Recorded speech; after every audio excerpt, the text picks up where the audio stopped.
Fortunata y Jacinta, dos historias de casadas. Por Benito Pérez Galdós. Parte segunda. Capítulo primero. Maximiliano Rubín. 1. La venerable tienda de tirador de oro, que desde inmemorial tiempo estuvo en los soportales de platerías, entre las calles de la Caza y San Felipe Neri, desapareció, si no estoy equivocado, en los primeros días de la Revolución del 68.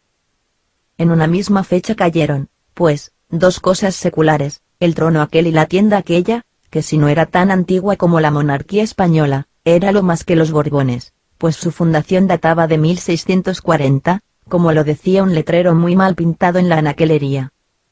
Dicho establecimiento solo tenía una puerta, y encima de ella este breve rótulo, Rubín. Federico Ruiz, que tuvo años la manía de escribir artículos sobre los oscuros pero indudables vestigios de la raza israelita en la moderna España, con los cuales artículos le hicieron un folletito los editores de la revista que los publicó gratis, sostenía que el apellido de Rubín era judío y fue usado por algunos conversos, que permanecieron aquí después de la expulsión. En la calle de Milanesas, en la de Mesón de Paños y en Platerías se albergaban diferentes familias de exdeicidas, cuyos últimos vástagos han llegado hasta nosotros, ya sin carácter fisonómico ni etnográfico. Así lo decía el fecundo publicista, y dedicaba medio artículo a demostrar que el verdadero apellido de los Rubín era Rubén. Como nadie le contradecía, dábase él a probar cuanto le daba la gana, con esa buena fe y ese honrado entusiasmo que ponen algunos sabios del día en ciertos trabajos de erudición que el público no lee y que los editores no pagan. Bastante hacen con publicarlos. No quisiera equivocarme, pero me parece que todo aquel judaísmo de mi amigo era pura fluxión de su acatarrado cerebro, el cual eliminaba aquellas enfadosas materias como otras muchas, según el tiempo y las circunstancias. Y me consta que don Nicolás Rubín, último poseedor de la mencionada tienda, era cristiano viejo, y ni siquiera se le pasaba por la cabeza que sus antecesores hubieran sido fariseos con rabo o sayones narigudos de los que salen en los pasos de Semana Santa.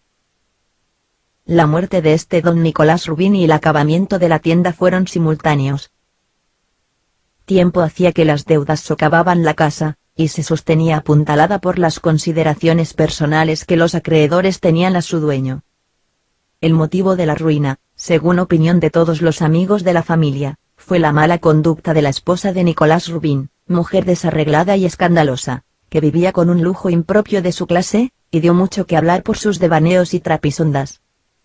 Diversas e inexplicables alternativas hubo en aquel matrimonio, que tan pronto estaba unido como disuelto de hecho, y el marido pasaba de las violencias más bárbaras a las tolerancias más vergonzosas. 5 veces la echó de su casa y otras tantas volvió a admitirla, después de pagarle todas sus trampas. Cuentan que Maximiliana Llorente era una mujer bella y deseosa de agradar, de esas que no caben en la estrechez vulgar de una tienda. Se la llevó Dios en 1867, y al año siguiente pasó a mejor vida el pobre Nicolás Rubín, de una rotura de varicis, no dejando a sus hijos más herencia que la detestable reputación doméstica y comercial, y un pasivo enorme que difícilmente pudo ser pagado con las existencias de la tienda. Los acreedores arramblaron por todo, hasta por la anaquelería, que solo sirvió para leña. Era contemporánea del conde duque de Olivares. Los hijos de aquel infortunado comerciante eran 3. Fijarse bien en sus nombres y en la edad que tenían cuando acaeció la muerte del padre. Juan Pablo, de 28 años. Nicolás, de 25. Maximiliano, de 19. Ninguno de los 3 se parecía a los otros 2 ni en el semblante ni en la complexión, y solo con muy buena voluntad se les encontraba el aire de familia. De esta heterogeneidad de las 3 caras vino sin duda la maliciosa versión de que los tales eran hijos de diferentes padres. Podía ser calumnia, podía no serlo. Pero debe decirse para que el lector vaya formando juicio. Algo tenían de común, ahora que recuerdo, y era que todos padecían de fuertes y molestísimas jaquecas. Juan Pablo era guapo, simpático y muy bien plantado, de buena estatura, ameno y fácil en el decir, de inteligencia flexible y despierta. Nicolás era desgarbado, vulgarote, la cara encendida y agujereada como un cedazo a causa de la viruela, y tan peludo, que le salían mechones por la nariz y por las orejas. Maximiliano era raquítico, de naturaleza pobre y linfática, absolutamente privado de gracias personales. Como que había nacido de 7 meses y luego se le criaron con biberón y con una cabra. Cuando murió el padre de estos 3 mozos, Nicolás, o sea el peludo, para que se les vaya distinguiendo, se fue a vivir a Toledo con su tío don Mateo Zacarías Llorente, capellán de doncellas nobles, el cual le metió en el seminario y le hizo sacerdote. Juan Pablo y Maximiliano se fueron a vivir con su tía paterna doña Guadalupe Rubín, viuda de Jáuregui, conocida vulgarmente por doña Lupe la de los Pavos, la cual vivió primero en el barrio de Salamanca y después en Chamberí, señora de tales circunstancias, que bien merece toda la atención que le voy a consagrar más adelante. En un pueblo de la Alcarria tenían los hermanos Rubín una tía materna, viuda, sin hijos y rica. Mas como estaba vendiendo vidas, la herencia de esta señora no era más que una esperanza remota. No había más remedio que trabajar, y Juan Pablo empezó a buscarse la vida. Odiaba de tal modo las tiendas de tiradores de oro, que cuando pasaba por alguna, parecía que le entraba la jaqueca. Metióse en un negocio de pescado, uniéndose a cierto individuo que lo recibía en comisión para venderlo al por mayor por seretas de fresco y barriles de escabeche en la misma estación o en la plaza de la Cebada. Pero en los primeros meses surgieron tales desavenencias con el socio, que Juan Pablo abandonó la pesca y se dedicó a viajante de comercio. Durante un par de años estuvo rodando por los ferrocarriles con sus cajas de muestras. De Barcelona hasta Huelva, y desde Pontevedra a Almería no le quedó rincón que no visitase, deteniéndose en Madrid todo el tiempo que podía. Trabajó en sombreros de fieltro, en calzado de Soldevilla, y derramó por toda la península, como se esparce sobre el papel la arenilla de una salvadera, diferentes artículos de comercio. En otra temporada corrió chocolates, pañuelos y chales galería, conservas, devocionarios y hasta palillos de dientes. Por su diligencia, su honradez y por la puntualidad con que remitía los fondos recaudados, sus comitentes le apreciaban mucho. Pero no se sabe cómo se las componía, que siempre estaba más pobre que las ratas, y se lamentaba con amanerado pesimismo de su pícara suerte. Todas sus ganancias se le iban por entre los dedos, frecuentando mucho los cafés en sus ratos de descanso, convidando sin tasa a los amigos y dándose la mejor vida posible en las poblaciones que visitaba. A los funestos resultados de este sistema llamaba él haber nacido con mala sombra. La misma heterogeneidad y muchedumbre de artículos que corría mermó pronto los resultados de sus viajes y algunas casas empezaron a retirarle su confianza, y el aburrido viajante, siempre de mal temple y echando maldiciones y ternos contra los mercachifles, aspiraba a un cambio de vida y a ocupación más lucrativa y noble. Día memorable fue para Juan Pablo aquel en que tropezó con un cierto amigote de la infancia, camarada suyo en San Isidro. El amigo era diputado de los que llamaban cimbros, y Juan Pablo, que era hombre de mucha labia, le encareció tanto su aburrimiento de la vida comercial y lo bien dispuesto que estaba para la administrativa, que el otro se lo creyó, y agoté empleado. Rubín fue al mes siguiente inspector de policía en no sé qué provincia. Pero su infame estrella se la había jurado, a los 3 meses cambió la situación política, y mi Rubín cesante. Había tomado el gusto a la carne de nómina, y ya no podía ser más que empleado o pretendiente.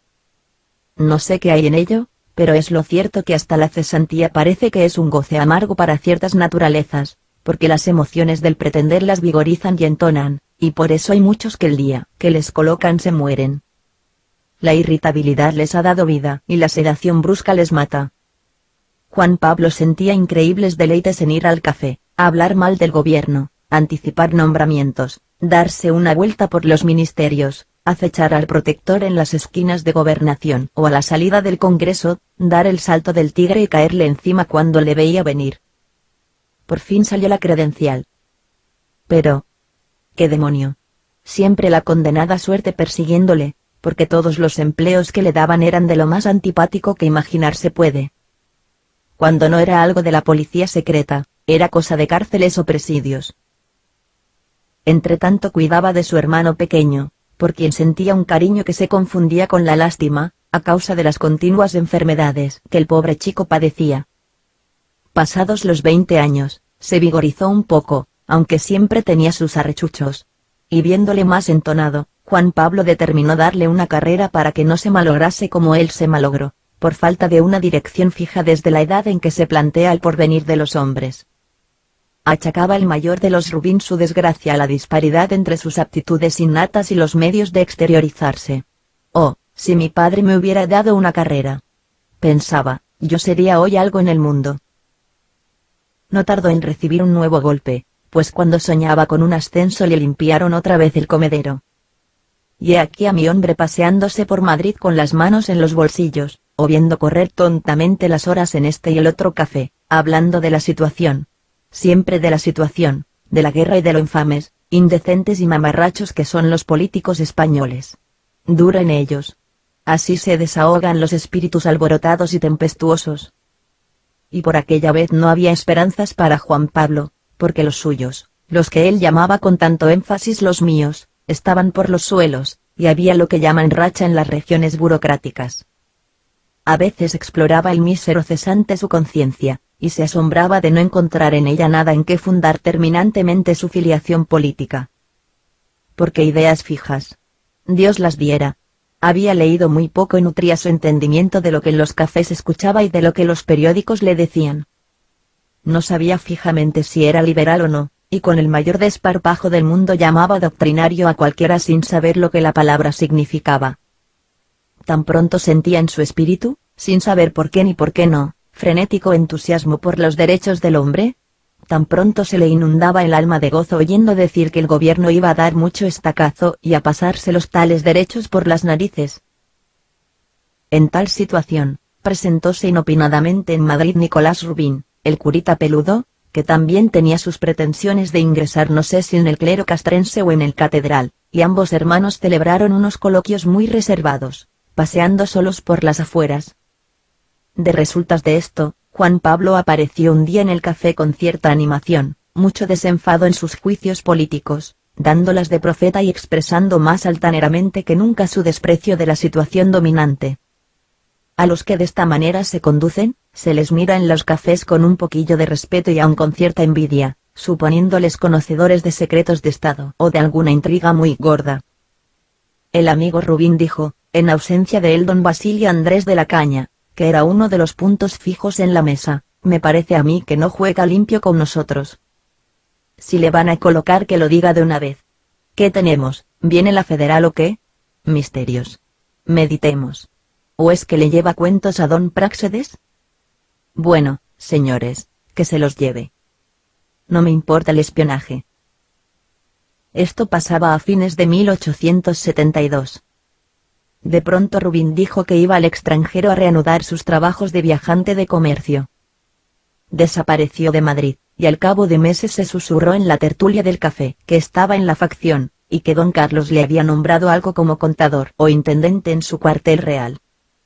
Súpose más tarde que había ido a Inglaterra a comprar fusiles, que hizo un alijo cerca de Guetaria, que vino disfrazado a Madrid y pasó a La Mancha y Andalucía en el verano del 73, cuando la península, ardiendo por los cuatro costados, era una inmensa pira a la cual cada español había llevado su tea y el gobierno soplaba.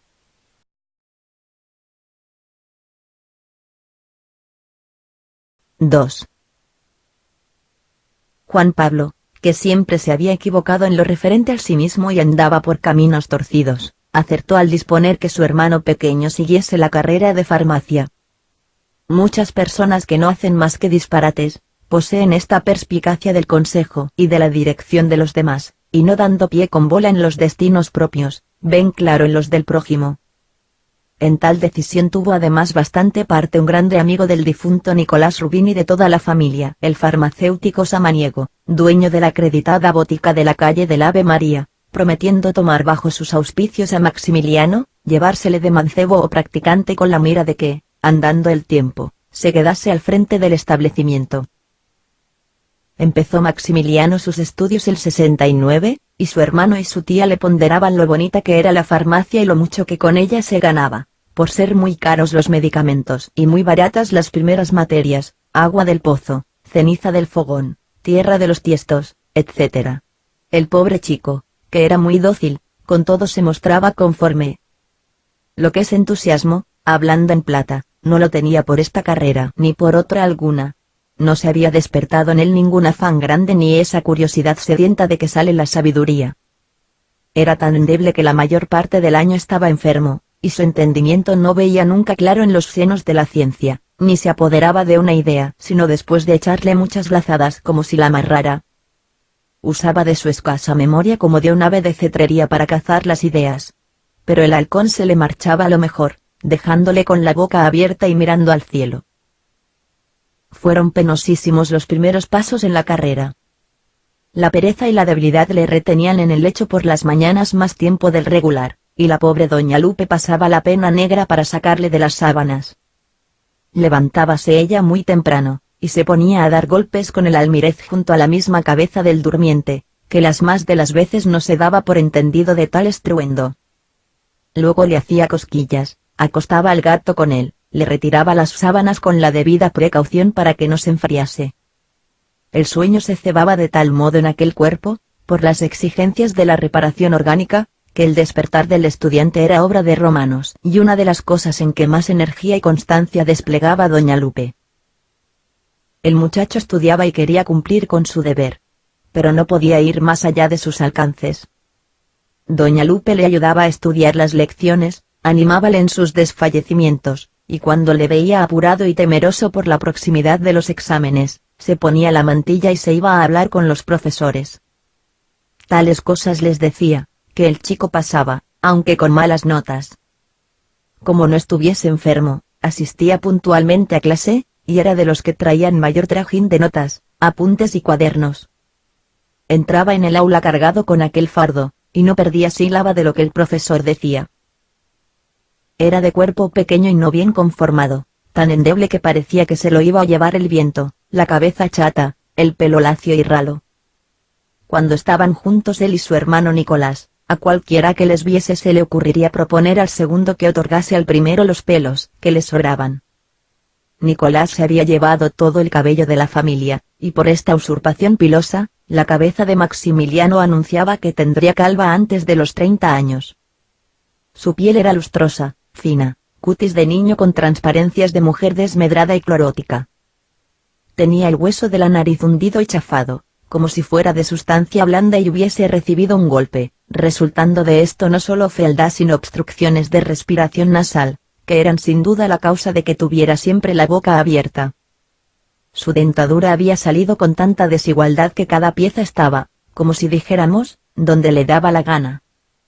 Y menos mal si aquellos condenados huesos no le molestaran nunca. Pero si tenía el pobrecito cada dolor de muelas, que le hacía poner el grito más allá del cielo.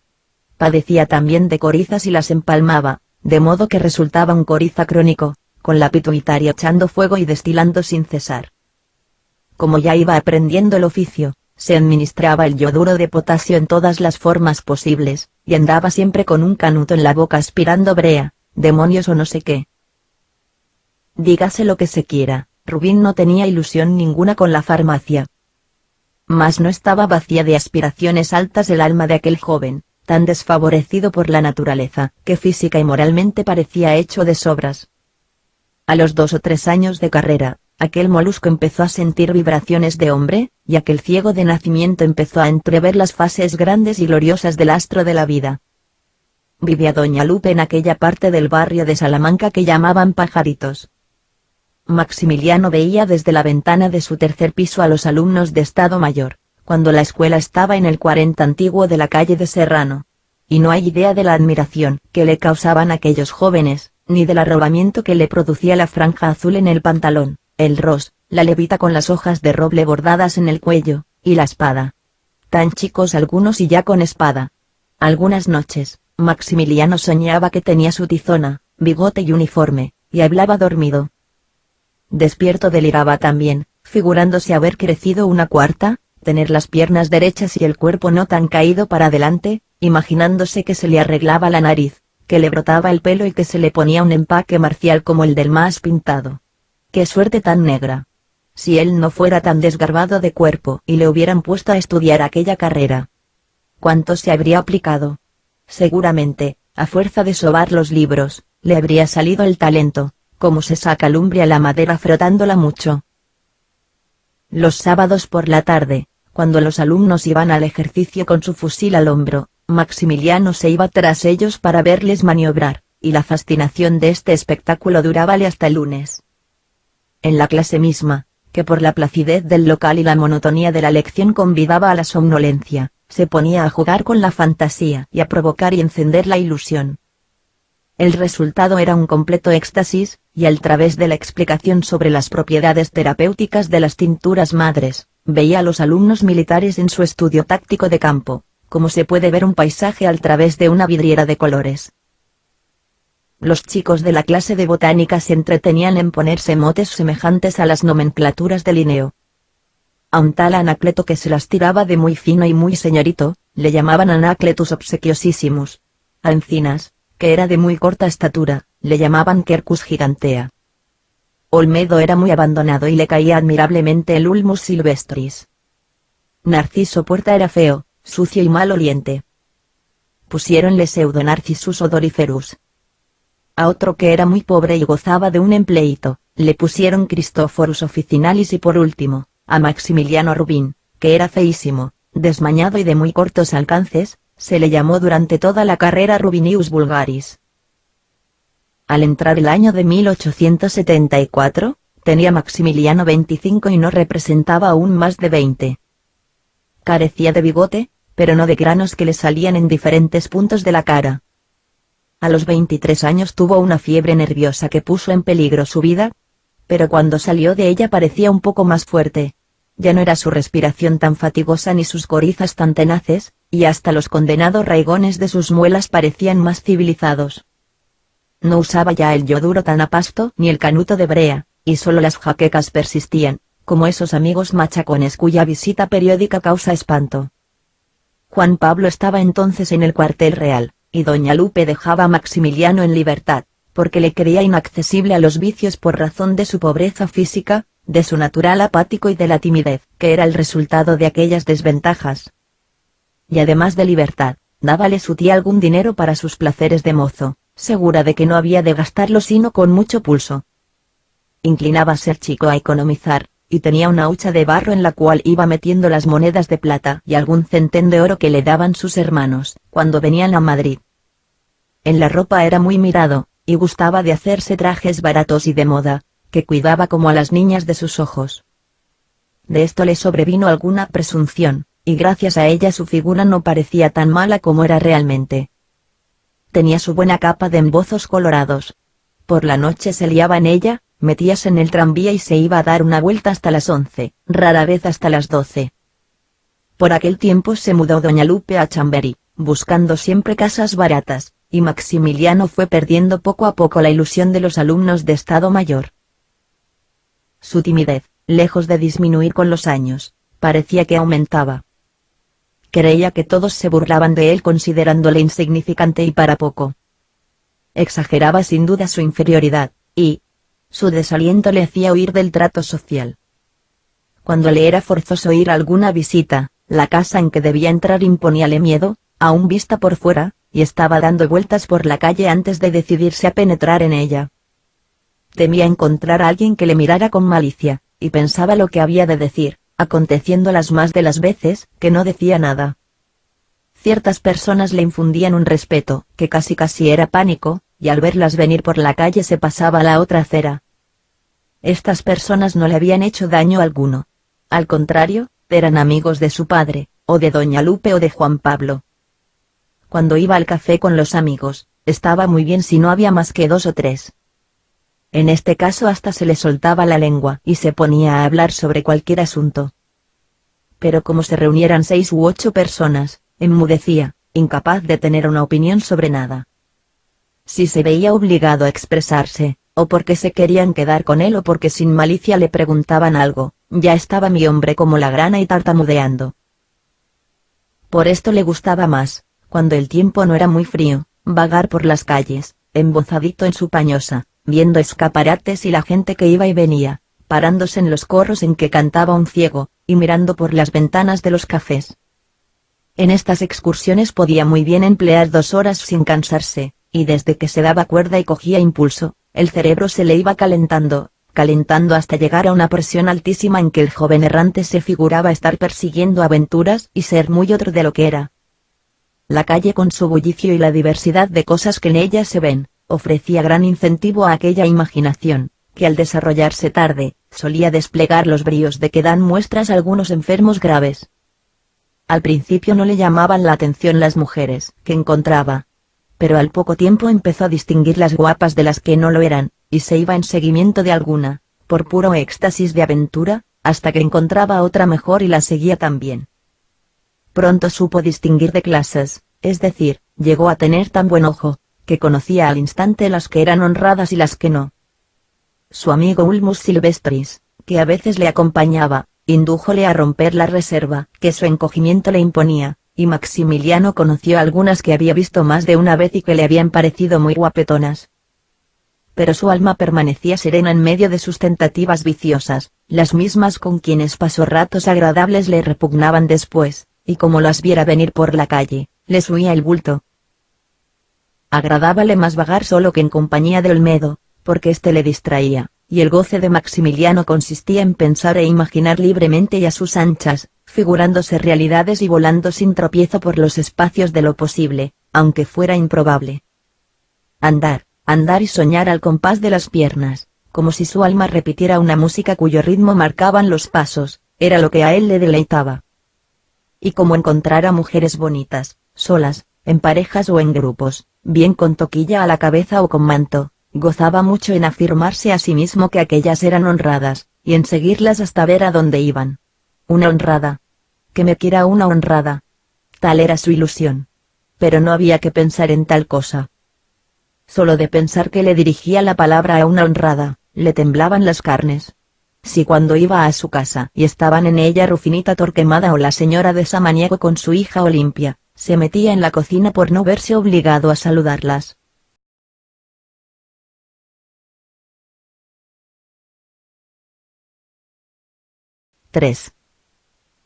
De esta manera que el misántropo llegó a vivir más con la visión interna que con la externa. El que antes era como una ostra había venido a ser algo como un poeta. Vivía dos existencias, la del pan y la de las quimeras. Esta la hacía a veces tan espléndida y tan alta, que cuando caía de ella a la del pan, estaba todo molido y maltrecho. Tenía Maximiliano momentos en que se llegaba a convencer de que era otro, esto siempre de noche y en la soledad vagabunda de sus paseos. Bien era oficial de ejército y tenía una cuarta más de alto, nariz aguileña, mucha fuerza muscular y una cabeza que no le dolía nunca. O bien un paisano pudiente y muy galán, que hablaba por los codos sin turbarse nunca, capaz de echarle una flor a la mujer más arisca, y que estaba en sociedad de mujeres, como el pez en el agua. Pues como dije, se iba calentando de tal modo los sesos, que se lo llegaba a creer. Y si aquello le durara, sería tan loco como cualquiera de los que están en Leganés. La suerte suya era que aquello se pasaba, como pasaría una jaqueca. Pero la alucinación recobraba su imperio durante el sueño, y allí eran los disparates y el teje-maneje de unas aventuras generalmente muy tiernas, muy por lo fino, con abnegaciones, sacrificios, heroísmos y otros fenómenos sublimes del alma. Al despertar, en ese momento en que los juicios de la realidad se confunden con las imágenes mentirosas del sueño y hay en el cerebro un crepúsculo, una discusión vaga entre lo que es verdad y lo que no lo es, el engaño persistía un rato, y Maximiliano hacía por retenerlo, volviendo a cerrar los ojos y atrayendo las imágenes que se dispersaban. Verdaderamente decía él. ¿Por qué ha de ser una cosa más real que la otra? ¿Por qué no ha de ser sueño lo del día y vida efectiva lo de la noche? Es cuestión de nombres y de que diéramos en llamar dormir a lo que llamamos despertar, y acostarse al levantarse.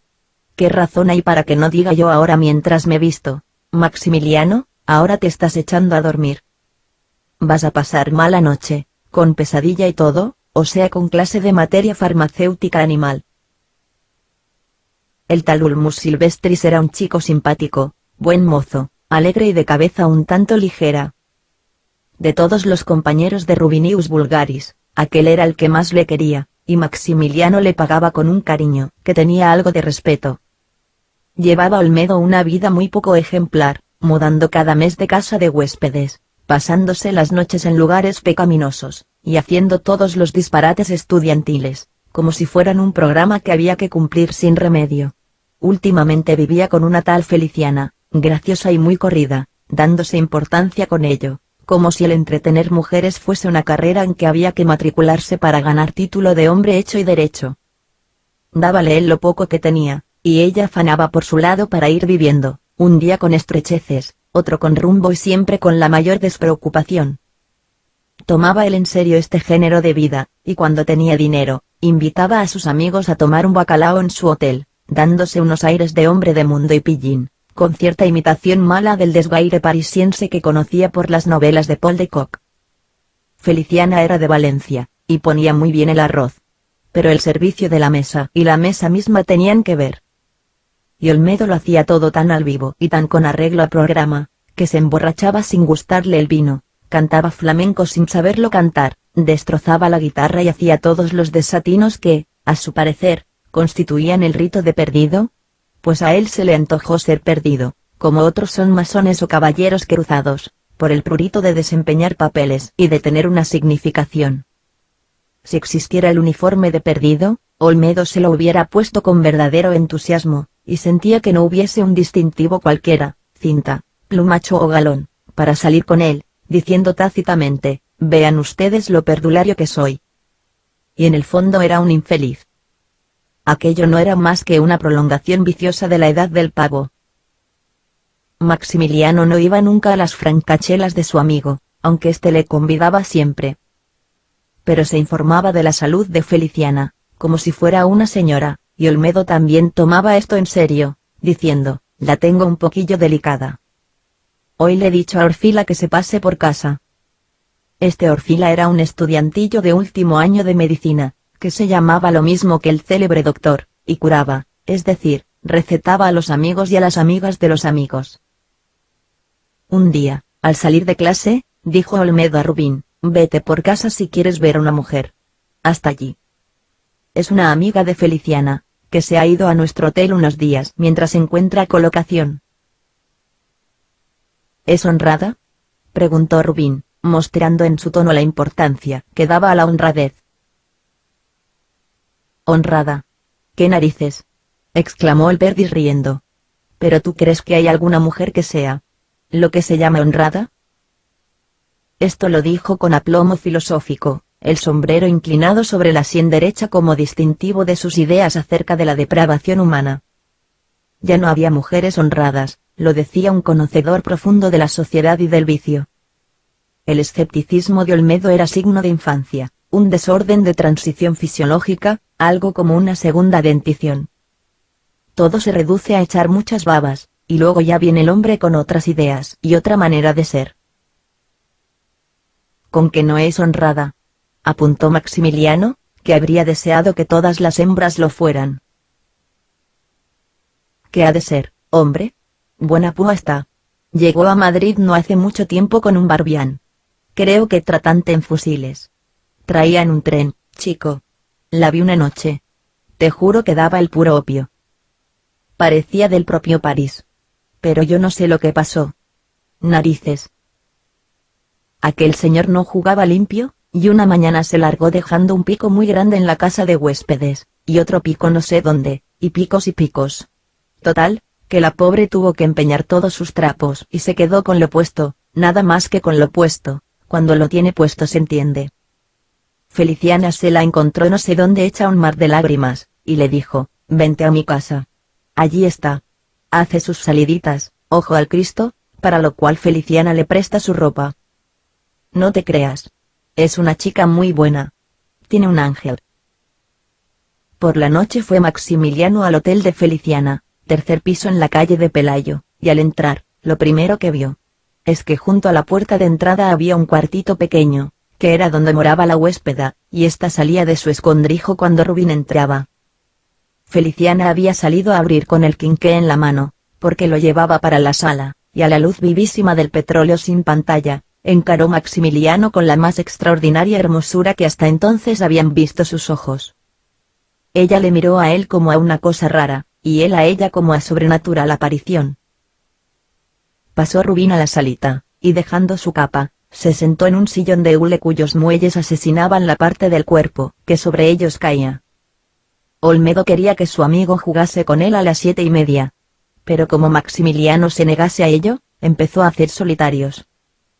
Puso Feliciana sobre la luz una pantalla de figurines vestidos con pegotes de trapo, y después se echó con indolencia en la butaca, abrigándose con su mantón alfombrado. Fortunata gritó llamando a su amiga, que daba vueltas por toda la casa como si buscara alguna cosa. ¿Qué se te ha perdido? Chica, mi toquilla azul. ¿Vas a salir ya? Sí. ¿Qué hora es? Rubín se alegró de aquella ocasión que se le presentaba de prestar un servicio a mujer tan hermosa, y sacando su reloj con mucha solemnidad, dijo, las 9:07. No podía decirse la hora con exactitud más escrupulosa. Ya ves, dijo Feliciana. Tienes tiempo. Hasta las 10. Con que salgas de aquí a las 10:15. Pero esa toquilla. Mírala, mírala en esa silla junto a la cómoda. Ay. Hija. Si llega a ser perro me muerde.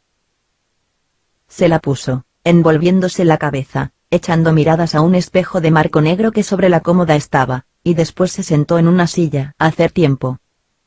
Entonces Maximiliano la miró mejor. No se hartaba de mirarla, y una obstrucción singular se le fijó en el pecho, cortándole la respiración. ¿Y qué decir? Porque había que decir algo. El pobre joven se sentía delante de aquella hermosura más cortado que en la visita de más campanillas. Bien, puedes abrigarte, indicó Feliciana a su amiga, y Rubín vio el cielo abierto, porque pudo decir en tono de sentencia filosófica. Sí, está la noche fresquecita. Llévate el llavín, añadió Feliciana. Ya sabes que el sereno se llama Paco. Suele estar en la taberna. La otra no desplegaba sus labios. Parecía que estaba de muy mal humor. Maximiliano contemplaba como un bobo aquellos ojos, aquel entrecejo incomparable y aquella nariz perfecta, y habría dado algo de mucho precio, porque ella se hubiese dignado mirarle de otra manera, que como se mira a los bichos raros. Qué lástima que no sea honrada. Pensaba. Y quién sabe si lo será, quiero decir que conserve la honradez del alma en medio de... Estaba muy fija en él la idea aquella de las dos honradeces, en algunos casos armonizadas, en otros no. ¿Habló Fortunata poco y vulgar? Todo lo que dijo fue de lo menos digno de pasar a la historia, que hacía mucho frío, que se le había descosido un mitón, que aquel llavín parecía la maza de Fraga, que al volver a casa entraría en la botica a comprar unas pastillas para la tos. Maximiliano estaba encantado, y no atreviéndose a desplegar los labios, daba su asentimiento con una sonrisa, sin quitar los extáticos ojos de aquel semblante que le parecía angelical. Y cuanto ella dijo lo oyó como si fuera una sarta de conceptos ingeniosísimos. Si es un ángel. No ha dicho ni una palabra malsonante. ¿Y qué metal de voz? No he oído en mi vida música tan grata. ¿Cómo será el decir esta mujer un te quiero, diciéndolo con verdad y con alma? Esta idea produjo en la mente de Rubín sacudidas que le duraron mediano rato. Le corrió un frío por el espinazo y vínole cierto picor a la nariz como cuando se ha bebido gaseosa.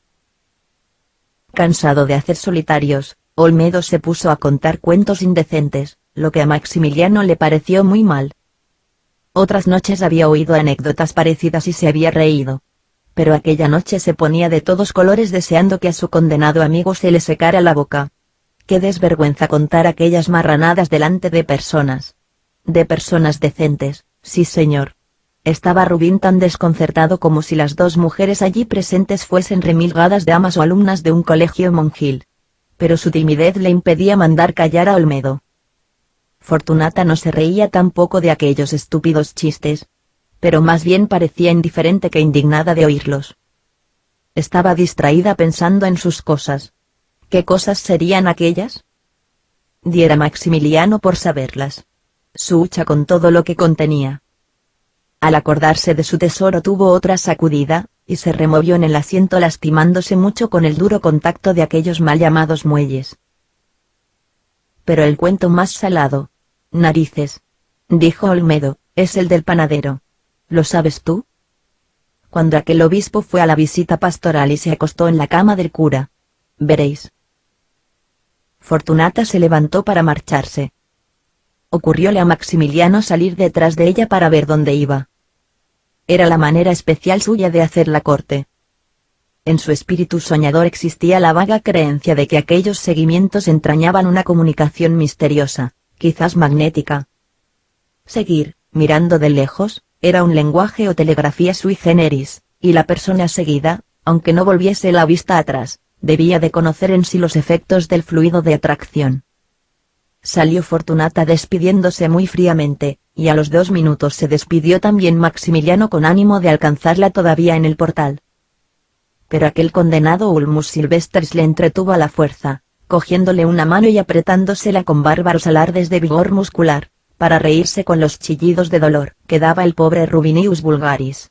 «¿Qué asno eres?», exclamaba este, retirando al fin su mano magullada, con los dedos pegados unos a otros. «Vaya unas gracias. Estoy contar porquerías es tu fuerte. Mejor te pusieras a estudiar. Niño del mérito, papos castos. ¿Quieres hacer el favor de tocarme las narices?». «No te hagas ordinario», dijo Rubín con bondad. «Si no lo eres, si aunque quieras parecerlo no lo puedes conseguir». Esto lastimó el amor propio de Olmedo más que si su amigo le hubiera llenado de insultos, porque todo lo llevaba con paciencia menos que se le rebajase un pelo de la graduación de Perdis que se había dado. Le supo tan mal la indulgencia de Rubín, que salió tras él hasta la puerta, diciéndole entre otras tonterías: «Valiente hipócrita estás tú. Narices. Estos silfidones, a lo mejor la pegan».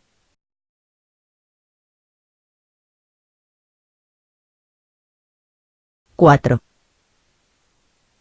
Maximiliano bajó la escalera como la baja uno cuando tiene 8 años y se le ha caído el juguete de la ventana al patio.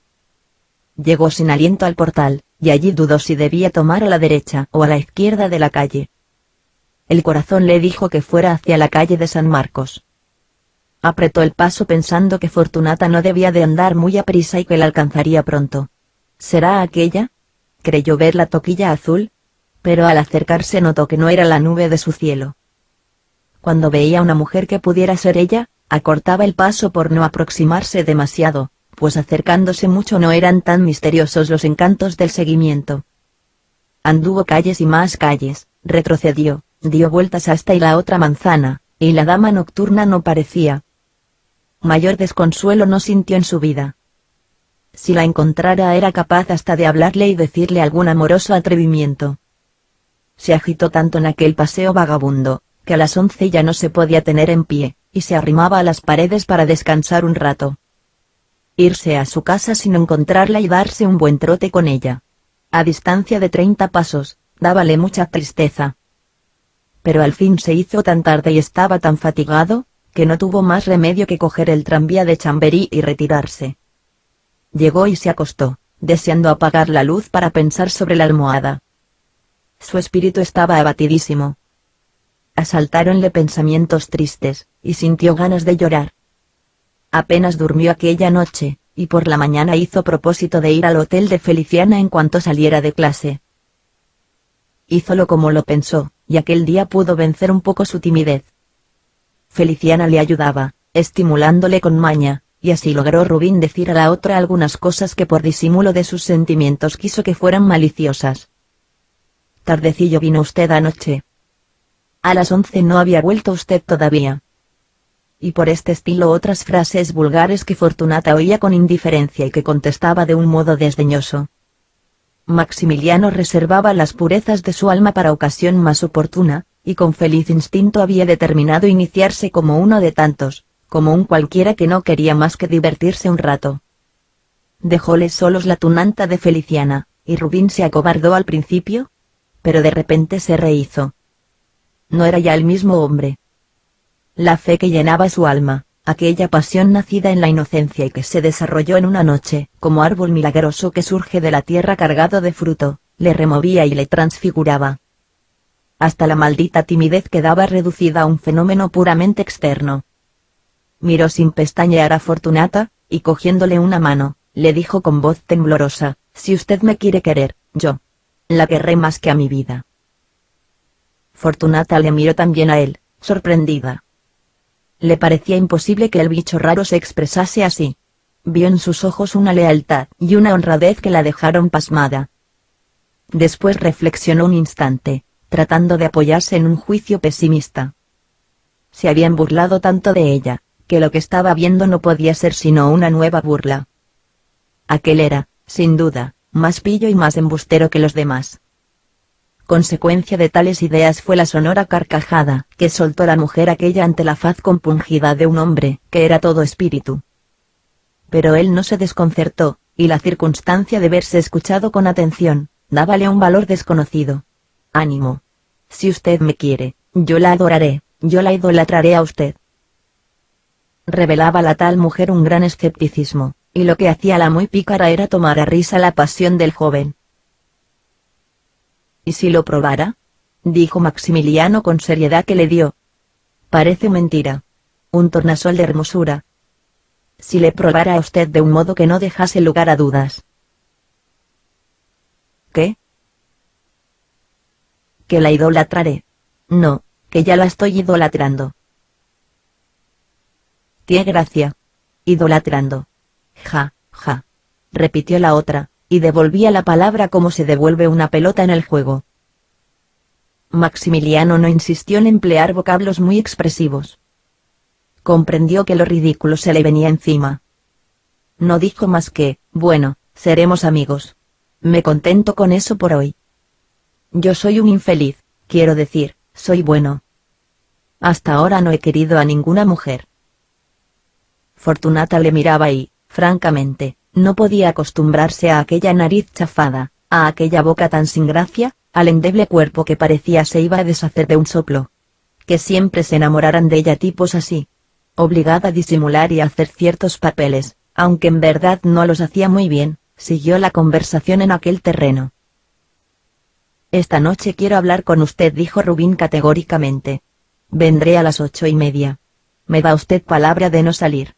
¿O de esperarme para salir conmigo? Yo le ella la palabra que con tanta necesidad le pedía el joven, y así concluyó la entrevista. Rubín se fue corriendo a su casa. ¡Qué chico! Si parecía otro. Él mismo notaba que algo se había abierto dentro de sí, como arca sellada que se rompe, soltando un mundo de cosas, antes comprimidas y ahogadas. Era la crisis, que en otros es larga o poco acentuada, y allí fue violenta y explosiva. Si hasta le parecía que tenía talento. Como que aquella tarde se le ocurrieron pensamientos magníficos y juicios de una originalidad sorprendente. Había formado de sí mismo un concepto poco favorable como hombre de inteligencia. Pero ya, por efecto del súbito amor, creíase capaz de dar 15 y raya a más de 4. La modestia cedió el puesto a un cierto orgullo que tomaba posesión de su alma. Pero, ¿y si no me quiere?, pensaba desanimándose y cayendo a tierra con las alas rotas. Es que me tendrá que querer. No es el primer caso. Cuando me conozca. Al mismo tiempo la apatía y la pereza quedaban vencidas. Andábanle por dentro comezones y pruritos nuevos, un deseo de hacer algo, y de probar su voluntad en actos grandes y difíciles. Iba por la calle sin ver a nadie, tropezando con los transeúntes, y a poco se estrella contra un árbol del paseo de Luchana. Al entrar en la calle de Raimundo Lulio vio a su tía en el balcón tomando el sol. Verla y sentir un miedo muy grande, pero muy grande, fue todo uno.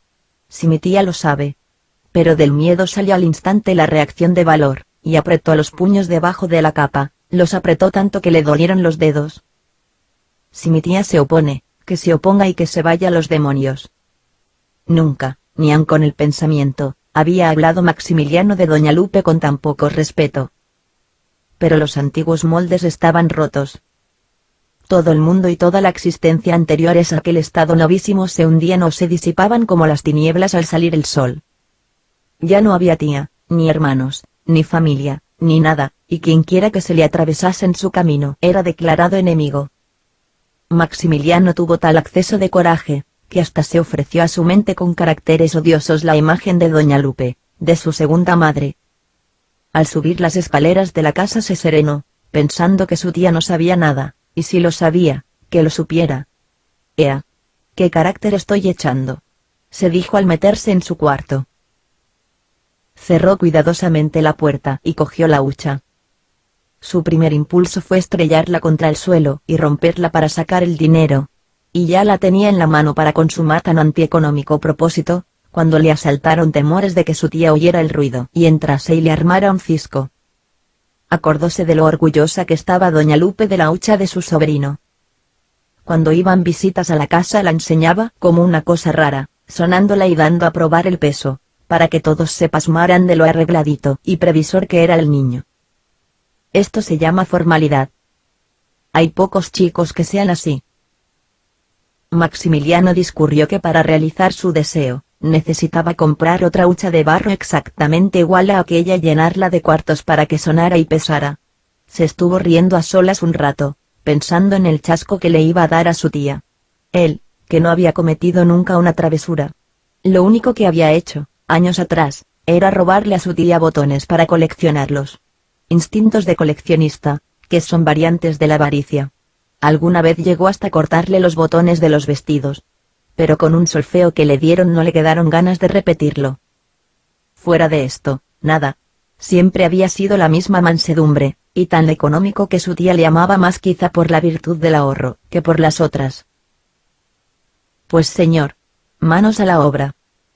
En la cacharrería del Paseo de Santa Engracia hay huchas exactamente iguales. Compraré una. Miraré bien esta para tomarle bien las medidas. Estaba Maximiliano con la hucha en la mano mirándola por arriba y por abajo, como si la fuera a retratar, cuando se abrió la puerta y entró una chiquilla como de 12 años, delgada y espigadita, los brazos arremangados, muy atusada de flequillo y sortijillas, con un delantal que le llegaba a los pies. Lo mismo fue verla Maximiliano, que se turbó cual si le hubieran sorprendido en un acto vergonzoso. ¿Qué buscas tú aquí, chiquilla sinvergüenza? Por toda contestación, la rapaza le enseñó medio palmo de lengua, plegando los ojos y haciendo unas muecas de careta fea de lo más estrafalario y grotesco que se puede imaginar. Sí, bonita te pones. Lárgate de aquí, o verás. Era la criada de la casa. Doña Lupe odiaba a las mujeronas, y siempre tomaba a su servicio niñas para educarlas y amoldarlas a su gusto y costumbres. Llamabanla Papitos no sé por qué. Era más viva que la pólvora, activa y trabajadora cuando quería, holgazana y mañosa algunos días. Tenía el cuerpo esbelto, las manos ásperas del trabajo y el agua fría, la cara diablesca, con unos ojos reventones de que sacaba mucho partido para hacer reír a la gente, la boca hocicuda y graciosa, con un juego de labios y unos dientes blanquísimos que eran como de encargo, para producir las muecas más extravagantes. Los dos dientes centrales superiores eran enormes, y se le veían siempre, porque ni cuando estaba de morros cerraba completamente la boca. Oída la conminación que le hizo Maximiliano, Papitos se desvergonzó más. Ella las gastaba así. Cuanto más la amenazaban más pesadita se ponía. Volvió a echar fuera una cantidad increíble de lengua, y luego se puso a decir en voz baja, feo, feo. Hasta 30 o 40 veces. Esta apreciación, que no era contraria a la verdad ni mucho menos, nunca había inspirado a Rubín más que desprecio. Pero en aquella ocasión le indignó tanto, vamos, que de buena gana le hubiera cortado a Papitos toda aquella lenguaza que sacaba. Si no te largas, de la patada que te doy. Fue tras ella, pero Papitos se puso a salvo.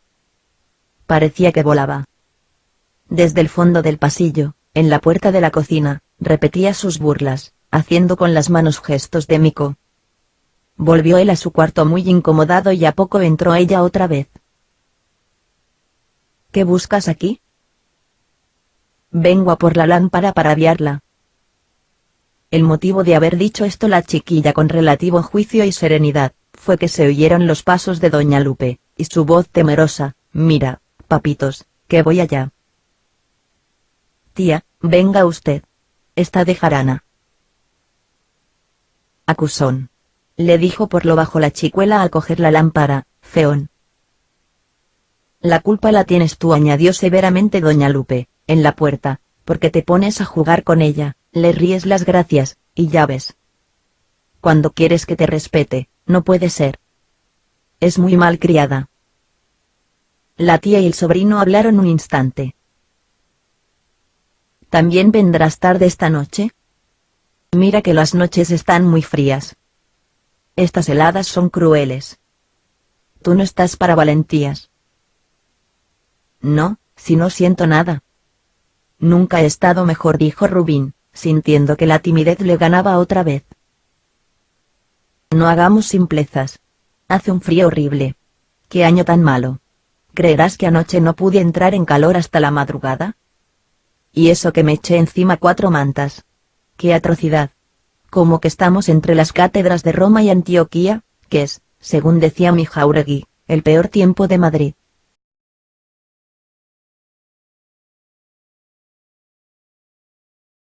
—5. —¿Va usted esta noche a casa de doña Silvia? —preguntóle Rubín. —Eso pienso. Si tú sales me dejarás allá, y luego irás a buscarme a las 11 en punto. Esto contrariaba a Maximiliano, porque le tasaba el tiempo, pero no dijo nada. —¿Y esta tarde? ¿Sale usted?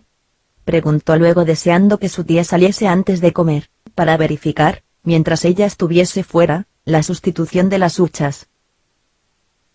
—Puede que me llegue un ratito a casa de Paca Morejón. Yo la acompañaré a usted. Tengo que ir a ver a Narciso para que me preste unos apuntes. La dejaré a usted en la calle de La Habana. Doña Lupe fue a la cocina y le armó una gran chillería a Papitos, porque había dejado quemar el principio. Pero la chica estaba muy acostumbrada a todo, y se quedaba tan fresca, como que acabadita de oírse llamar con las denominaciones más injuriosas y de recibir un pellizco que le atenazaba la carne, poníase detrás de su ama a hacer visajes y a sacar la lengua, mientras se rascaba el brazo adolorido. —Si creerás tú que no te estoy viendo, bribona —decía doña Lupe sin volverse, entre risueña y enojada. Y no se podía pasar sin ella. Necesitaba tener una criatura a quien reprender y enseñar por los procedimientos suyos. Púsose la mantilla a doña Lupe, y tía y sobrino salieron. La primera se quedó en la calle de Arango, y el segundo se fue a comprar la hucha y tornó a su casa. Había llegado la ocasión de consumar el atentado, y él, que durante la premeditación se mostraba tan valeroso, cuando se aproximaba el instante crítico sentía vivísima inquietud. Empezó por asegurarse de la curiosidad de Papitos, echando la llave a la puerta después de encender la luz. Pero, ¿cómo asegurarse de su propia conciencia, que se le alborotaba, pintándole la falta proyectada como nefando delito? Comparó las dos huchas, observando con satisfacción que eran exactamente iguales en volumen y en el color del barro. No era posible que nadie adviniese la sustitución. Manos a la obra. Lo primero era romper la primitiva para coger el oro y la plata, pasando a la nueva la calderilla, con más de 2 pesetas en perros, que el objeto había cambiado en la tienda de comestibles. Romper la olla sin hacer ruido era cosa imposible. Permaneció un rato sentado en una silla junto a la cama, con las 2 huchas sobre esta, acariciando suavemente la que iba a ser víctima. Su mirada vagaba alrededor de la luz, cazando una idea. La luz iluminaba la mesilla cubierta de hule negro, sobre el cual estaban los libros de estudio, forrados con periódicos y muy bien ordenados por doña Lupe. 2 o 3 frascos de sustancias medicinales, el tintero y varios números de la correspondencia. La mirada del joven revoloteó por la estrecha cavidad del cuarto, como si siguiera las curvas del vuelo de una mosca, y fue de la mesa a la percha en que pendían aquellos moldes de sí mismo, su ropa, el chaqué que reproducía su cuerpo y los pantalones que eran sus propias piernas colgadas como para que se estiraran. Miró después la cómoda, el baúl y las botas que sobre él estaban, sus propios pies cortados, pero dispuestos a andar. Un movimiento de alegría y la animación de la cara indicaron que Maximiliano había atrapado la idea. Bien lo decía él, con aquellas cosas se había vuelto de repente hombre de talento. Levantóse, y cogiendo una bota salió y fue a la cocina, donde estaba Papitos cantando. —Chiquilla, ¿me das la mano del almirez? Esta bota tiene un clavo tremendo, pero tremendo, que me ha dejado cojo. Papitos cogió la mano del almirez, haciendo el ademán de machacar al señorito la cabeza. —Vamos, niña, estate quieta. Mira que le cuento todo a la tía. Me encargó que tuviera cuidado contigo, y que si te movías de la cocina, te diera 2 coscorrones. Papitos se puso a picar la escarola, sin dejar de hacer visajes. Y yo le diré, replicó, yo le diré lo que hace. El muy trapisondista. Maximiliano se estremeció. ¿Tonta? ¿Qué es lo que yo hago?, dijo sorteando su turbación. ¿Encerrarse en su cuarto? ¡Ay, ole! ¡Ay, ole! Para que nadie le vea. Pero yo le he visto por el agujero de la llave. ¡Ay, ole! ¡Ay, ole! ¿Qué? Escribiéndole cartas a la novia. Mentira. Yo. Quita ya, enredadora. Volvió a su cuarto, llevando la mano del almirez, y echada otra vez la llave, tapó el agujero con un pañuelo. Ella no mirará. Pero por si se le ocurre. El tiempo apremiaba y doña Lupe podía venir. Cuando cogió la hucha llena, el corazón le palpitaba y su respiración era difícil. Dábale compasión de la víctima, y para evitar su enternecimiento, que podría frustrar el acto, hizo lo que los criminales que se arrojan frenéticos a dar el primer golpe, para perder el miedo y acallar la conciencia, impidiéndose el volver atrás. Cogió la hucha y con febril mano le atizó un porrazo. La víctima exhaló un gemido seco. Se había cascado, pero no estaba rota aún. Como este primer golpe fue dado sobre el suelo, le pareció a Maximiliano que había retumbado mucho, y entonces puso sobre la cama el cacharro herido. Su azoramiento era tal que casi le pega a la hucha vacía en vez de hacerlo a la llena.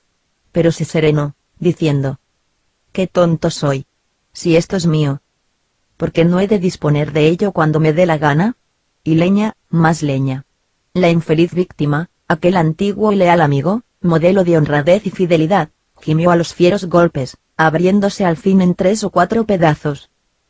Sobre la cama se esparcieron las tripas de oro, plata y cobre.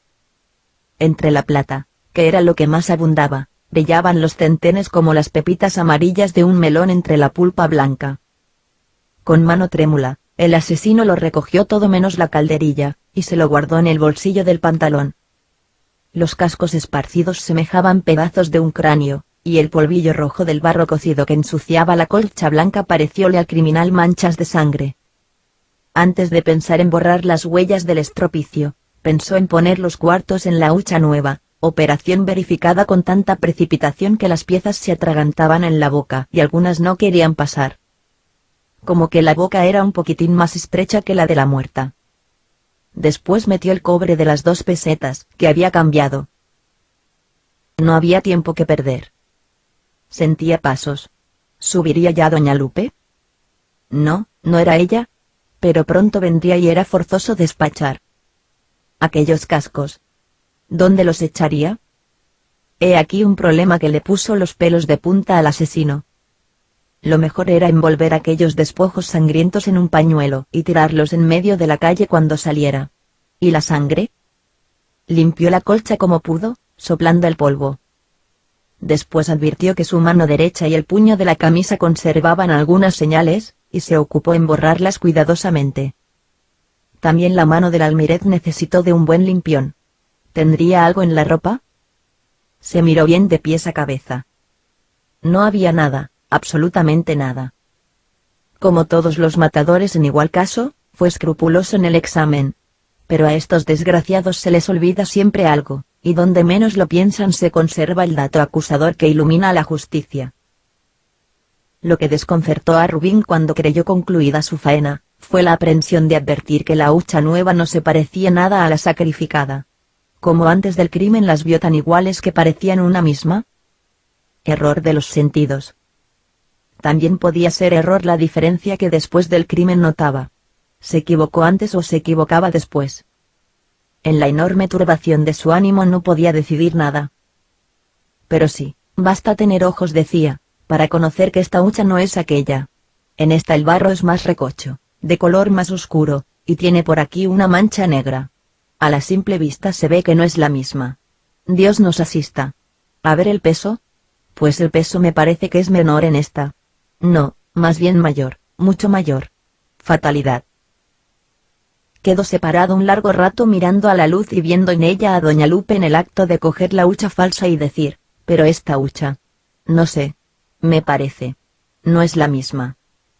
Dando un gran suspiro, envolvió rápidamente en un pañuelo los destrozados restos de la víctima, y los guardó en la cómoda hasta el momento de salir.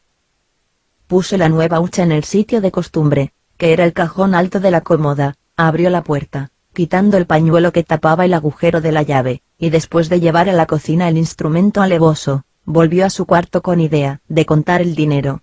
Pero si era suyo. ¿A qué tanto miedo y zozobra? Él no había robado nada a nadie, y sin embargo, estaba como los ladrones. Más derecho era referir a su tía lo que le pasaba, que no andar con tapujos. Sí, pues buena se pondría doña Lupe si él le contara su aventura y el empleo que daba a sus ahorros. Valía más callar, y adelante.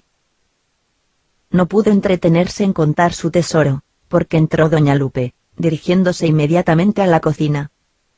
Maximiliano se paseaba en su cuarto esperando que le llamasen a comer, y hacía cálculos mentales sobre aquella desconocida suma que tanto le pesaba. Mucho debe de ser, pero mucho calculaba. Porque en tal tiempo eché un dobloncito de 4, y en cual tiempo otro. Y cuando tomé la medicina aquella que sabía tan mal, me dio mi tía 2 duritos, y cada vez que había que tomar purga un durito o medio durito. Lo que es en monedas de a 5, puede que pasen de 15. Sintió que le renacía el valor. Pero cuando le llamaron a comer, y fue al comedor y se encaró con su tía, pensó que ésta le iba a conocer en la cara lo que había hecho. Mirábale ella lo mismo que el día infausto en que le robara los botones arrancándolos de la ropa. Y al sobrinito se le alborotó la conciencia, haciéndole ver peligros donde no los había. Me parece, cavilaba, tragando la sopa, que la colcha no ha quedado muy limpia.